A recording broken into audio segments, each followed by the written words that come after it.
श्रीमान Derek O'Brien ji, not present. श्रीमती Priyanka Chaturvedi ji. Sir, thank you so much.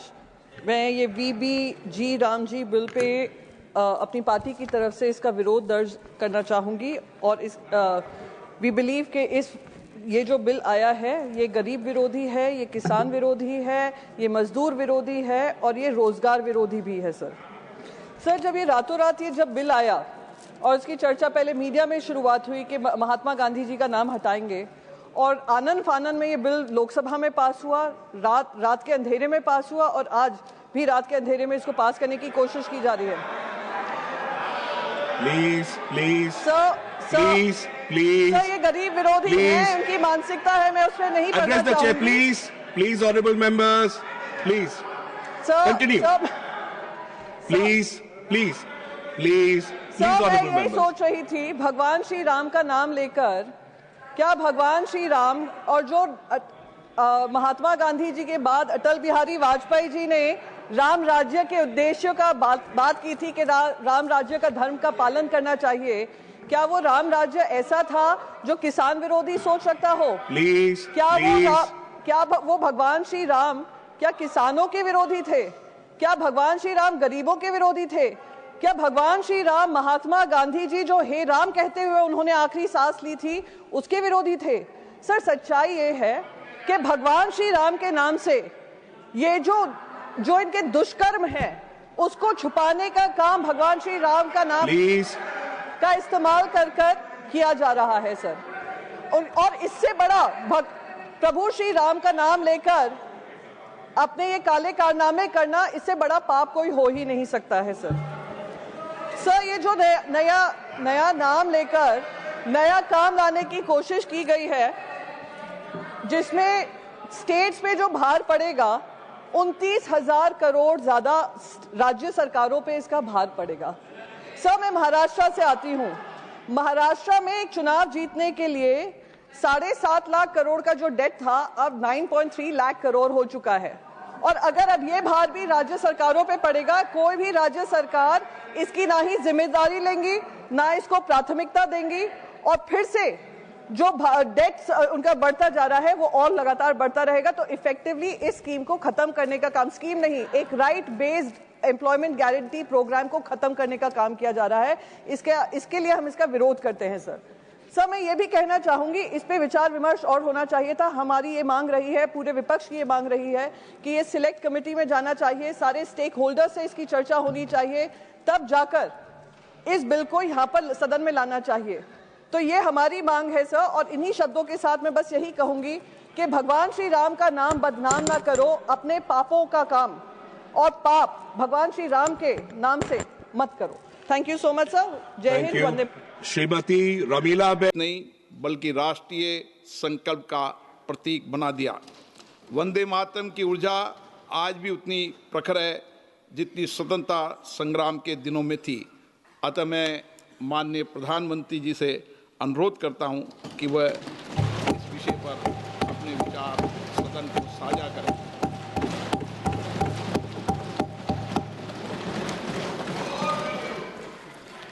आदरणीय अध्यक्ष महोदय,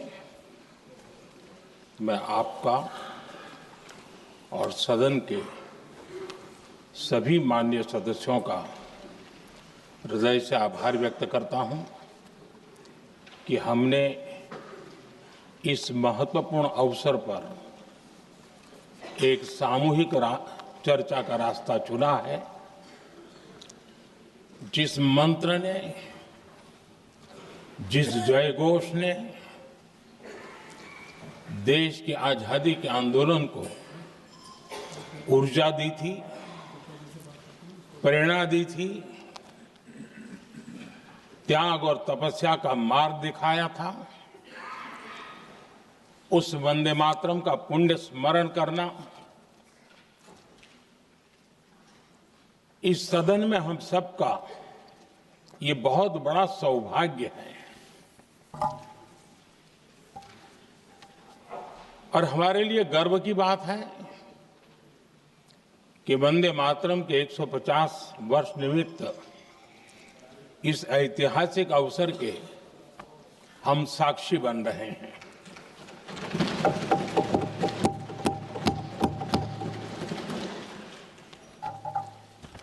एक ऐसा कालखंड जो हमारे सामने इतिहास की अनगिनत घटनाओं को अपने सामने लेकर के आता है। ये चर्चा सदन की प्रतिबद्धता को तो प्रकट करेगी, लेकिन आने वाली पीढ़ियों के लिए भी, दर पीढ़ी के लिए भी ये शिक्षा का कारण बन सकती है अगर हम सब मिलकर के इसका सदुपयोग करें तो। आदरणीय अध्यक्ष जी, एक ऐसा कालखंड है जब इतिहास के कई प्रेरक अध्याय फिर से हमारे सामने उजागर हुए हैं। अभी अभी हमने हमारे संविधान के 75 वर्ष गौरवपूर्व मनाए हैं। आज देश सरदार वल्लभ भाई पटेल की और भगवान बिरसा मुंडा की 150वीं जयंती भी मना रहा है। और अभी अभी हमने गुरु तेग बहादुर के 350वां बलिदान दिवस भी मनाया। और आज हम वंदे मातरम की 150 वर्ष निमित्त सदन की एक सामूहिक ऊर्जा को, उसकी अनुभूति करने का प्रयास कर रहे हैं। वंदे मातरम 150 वर्ष की यात्रा अनेक पड़ावों से गुजरी है, लेकिन आदरणीय अध्यक्ष जी, वंदे मातरम का जब 50 वर्ष हुए तब देश गुलामी में जीने के लिए मजबूर था और वंदे मातरम के 100 साल हुए तब देश आपातकाल की जंजीरों में जकड़ा हुआ था।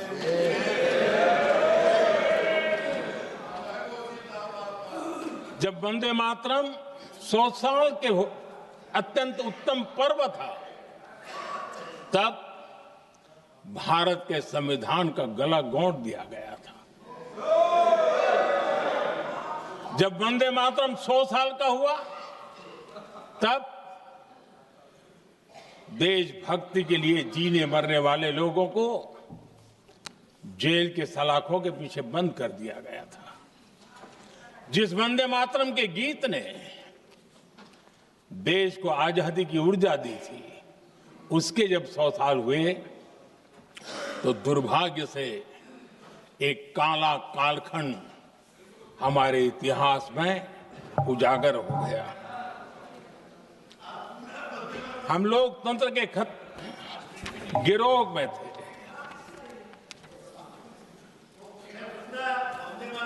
आदरणीय अध्यक्ष जी, 150 वर्ष उस महान अध्याय को,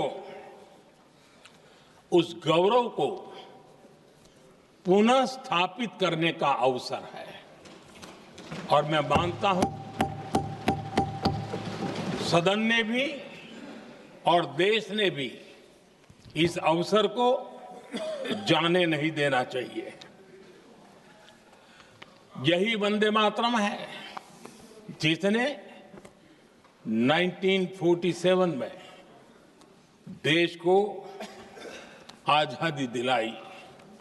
स्वतंत्रता संग्राम का भावात्मक नेतृत्व इस वंदे मातरम के जयघोष में था।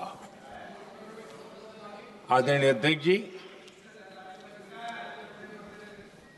आपके समक्ष आज जब मैं वंदे मातरम 150 निमित्त चर्चा के लिए आरंभ करने खड़ा हुआ हूं, यहां कोई पक्ष प्रतिपक्ष नहीं है, क्योंकि हम सब यहां जो बैठे हैं एक्चुअली हमारे लिए रण स्वीकार करने का अवसर है कि जिस वंदे मातरम के कारण लक्षावधि लोग आजादी का आंदोलन चला रहे थे और उसी का परिणाम है कि आज हम सब यहां बैठे और इसलिए हम सभी सांसदों के लिए, हम सभी जनप्रतिनिधियों के लिए वंदे मातरम के रण स्वीकार करने का ये पावन पर्व है।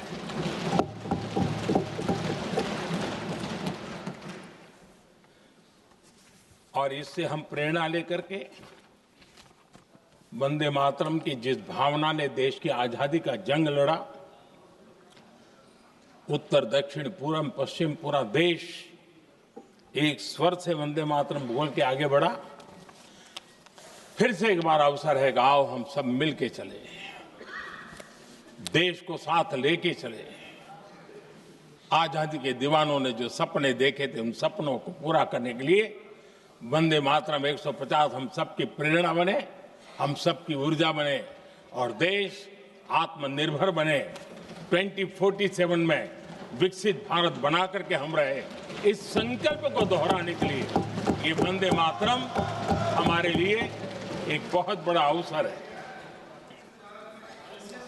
आदरणीय अध्यक्ष जी, दादा तबीयत तो ठीक है ना? नहीं, कभी कभी इस उम्र में हो जाता है। आदरणीय अध्यक्ष जी, वंदे मातरम की इस यात्रा की शुरुआत बंकिम चंद्र जी ने 1875 में की थी और गीत ऐसे समय लिखा गया था जब 1857 के स्वातंत्र संग्राम के बाद अंग्रेज सल्तनत बौखलाई हुई थी, भारत पर भांति भांति के दबाव डाल रही थी, भांति भांति के जुल्म कर रही थी और भारत के लोगों को मजबूर किया जा रहा था अंग्रेजों के द्वारा।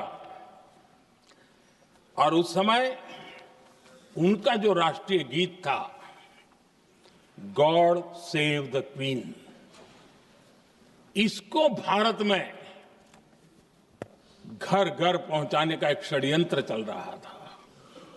ऐसे समय बंकिम दा ने चुनौती दी और ईंट का जवाब पत्थर से दिया और उसमें से वंदे मातरम का जन्म हुआ।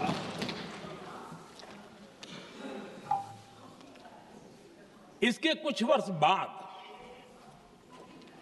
1882 में जब उन्होंने आनंद मठ लिखा तो इस गीत का उसमें समावेश किया गया। आदरणीय अध्यक्ष जी, वंदे मातरम ने उस विचार को पुनर्जीवित किया था जो हजारों वर्ष से भारत की रग रग में रचा बसा था। उसी भाव को, उसी संस्कारों को, उसी संस्कृति को, उसी परंपरा को उन्होंने बहुत ही उत्तम शब्दों में, उत्तम भाव के साथ वंदे मातरम के रूप में हम सबको बहुत बड़ी सौगात दी थी। वंदे मातरम ये सिर्फ केवल राजनीतिक आजादी की लड़ाई का मंत्र नहीं था। सिर्फ हम अंग्रेज जाए और हम खड़े हो जाए, अपने राह पर चले, इतने मात्र तक वंदे मातरम प्रेरित नहीं करता था, उससे कहीं आगे था। आजादी की लड़ाई इस मातृभूमि को मुक्त कराने का भी जंग था।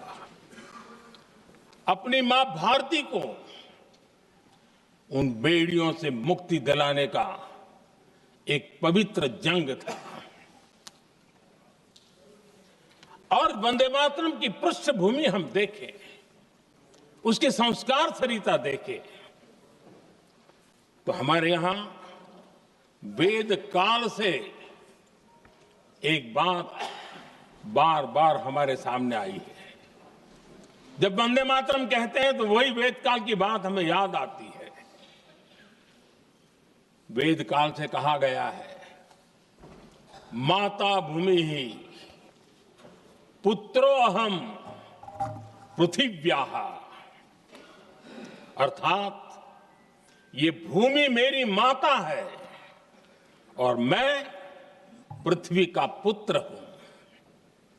आदरणीय अध्यक्ष जी, यही वो विचार है जिसको प्रभु श्री राम ने भी लंका के वैभव को छोड़ते हुए कहा था, जननी जन्मभूमिश्च स्वर्गादपि गरीयसी।